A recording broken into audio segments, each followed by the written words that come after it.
Prologue. What am I doing? You might be wondering, what the hell is this book? Who the hell am I? And why the hell am I writing this book? Let's start with some wrong answers. I'm not a professional astrologer, but I do have about 20 years of experience with astrology. I know it and I can use it, and I believe these faculties are necessary to be able to write a book like this one. A book which isn't like any books about astrology that typically get written. If I thought somebody else would write something like this, some astrologer, skeptic, or historian, or if I thought this book doesn't need to exist, I wouldn't have written it. Getting closer, I have degrees in journalism and political science, and in a way, this is a work of journalism about politics in science, as demonstrated on the case of astrology. But that would be a reductive description. You will learn a lot about what astrology is in this book, its history, theory, and methodology, as well as about all of the surrounding controversies, in excruciating detail at times.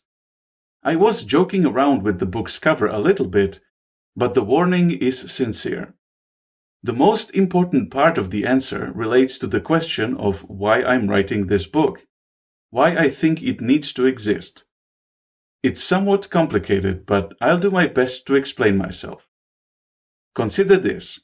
I will often share personal stories and use tones other than dry academicism. I have a harsh, sarcastic sensibility, and I'm not afraid to use it. I will question and criticize seemingly everybody. Some may assume these are clear signs of an ego trip. Well, I'm not trying to prove that I'm smarter than everybody else. I'm not pushing my dearly held personal beliefs, trying to convert other people. I'm not after fame, riches, or power. I don't care very much about what I think. I just believe that questioning is important. My most relevant personal characteristic is that I have been involved in debating competitions for over 20 years. An exercise in which philosophers and sophists have been testing their ability to reason and argue against each other for millennia. One of my personal pet peeves is that the practice of the debating art is a much smaller part of academia than you'd think.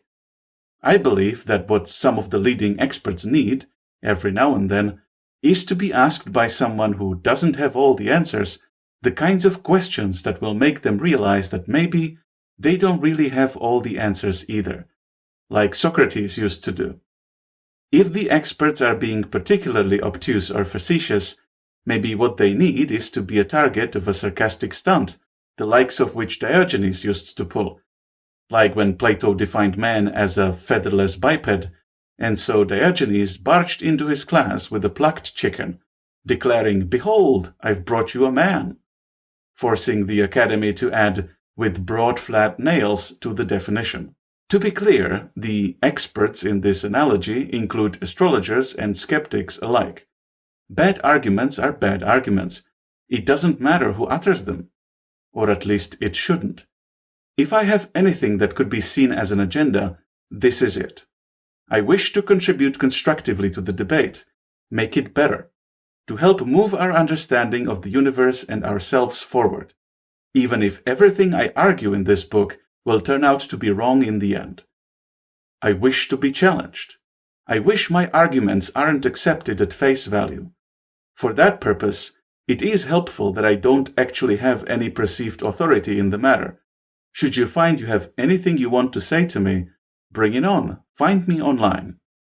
If by the end of the book you will have concluded that I have failed as a scientist, I will hopefully still have succeeded as a reporter, and yes, perhaps a bit of a provocateur. The kind of provocateur who's sincere and means what he's saying, who aims to make people think about that which they would have otherwise taken for granted. Now, let us think.